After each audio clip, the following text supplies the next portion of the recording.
Você sabia que essa festa nasceu de um ato de amor, rebeldia e um desejo de grávida bem inusitado? O festival mais épico, com direito a drama familiar, traição, ressurreição e crítica social. Hoje, nós vamos desvendar os segredos do Bumba Meu Boi. Para muita gente, isso aqui é só festa. Mas para quem conhece, isso aqui é história de resistência. Para entender o Bumba Meu Boi, a gente precisa falar de resistência negra. A lenda da mãe Catirina e do pai Francisco nasceu nas fazendas coloniais. Catirina, uma mulher negra escravizada e grávida, teve o desejo de comer a língua do boi mais bonito do patrão. Chico, eu tô com desejo de comer a língua do boi. Valha-me Deus, Catirina! Isso dá uma cadeia danada! O marido dela, pai Francisco, sabe que se for pego, as consequências serão terríveis.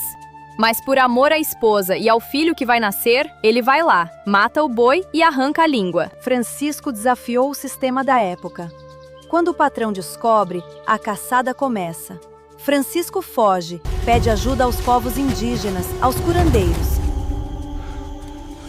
Por favor, me ajude!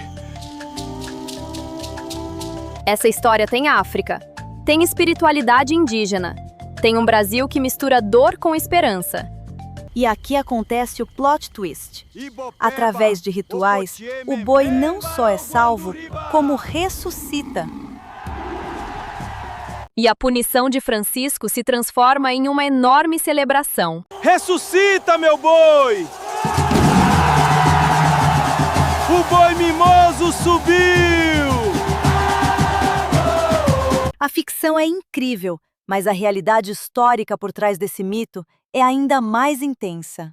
No século XIX, o Bumba Meu Boi era visto pelas elites da mesma forma que o Império Romano via os primeiros rebeldes. Essa festa, que hoje é patrimônio cultural da humanidade, foi perseguida e até proibida pela polícia no século XIX. Era uma forma da nossa gente ocupar as ruas, celebrar a vida e satirizar o poder dos senhores de terra através da arte. As senzalas e as comunidades negras usavam a figura do boi para satirizar, mascarar e criticar a opressão dos senhores de engenho.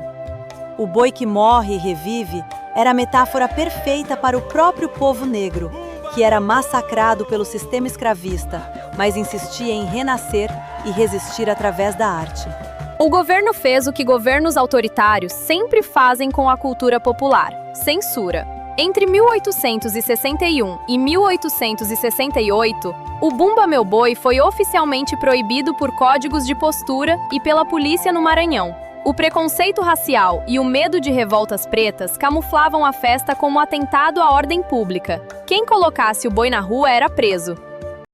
Mas adivinha, a nossa ancestralidade não se apaga com decreto. O povo continuou brincando às escondidas, resistindo nas periferias, até a festa se tornar incontrolável para o Estado. Isso muda completamente a forma como a gente olha para aqueles bois coloridos e cheios de miçangas. É um manto de guerra transformado em arte. E essa resistência gerou uma diversidade linda. No Maranhão, o Bumba Meu Boi se divide em sotaques, que são os estilos de ritmo e instrumentos. O sotaque de matraca, ou ilha, usa blocos de madeira batidos com as mãos e grandes pandeiros. Sotaque de orquestra incorpora instrumentos de sopro e cordas, como saxofones e clarinetes. Sotaque de zabumba tem o ritmo marcado por tambores grandes, as zabumbas, de forte herança africana. Sotaque da Baixada tem o ritmo mais lento, cadenciado por maracás e instrumentos de metal. Sotaque de costa de mão é caracterizado pelo toque do pandeiro feito com as costas das mãos. Bumba Meu Boi tem esse nome na região Nordeste, como uma tradicional celebração de rua com forte ligação religiosa ao São João. Boi de Mamão em Santa Catarina é a versão litorânea do Sul, com personagens adicionais como a Bernunça e a Maricota. Ei, Maricota, vem cá dançar. Boi Pintadinha é manifestação típica do carnaval em cidades do interior do estado do Rio de Janeiro. bicho bonito! Boi bumbá é a versão espetacularizada e focada em grandes arenas na Amazônia, com suas variações. Variações como os bois de terreiro, que são brincadeiras tradicionais feitas nos quintais das comunidades. Bois de rua, desfiles e cortejos abertos pelas vias públicas das cidades.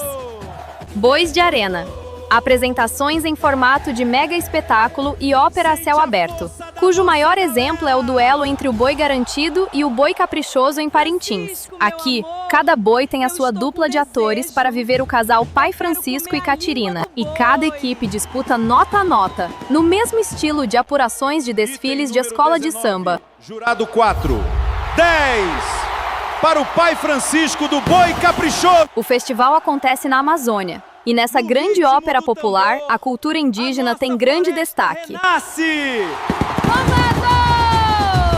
Hoje, o Bumba Meu Boi é patrimônio cultural e material da humanidade pela Unesco.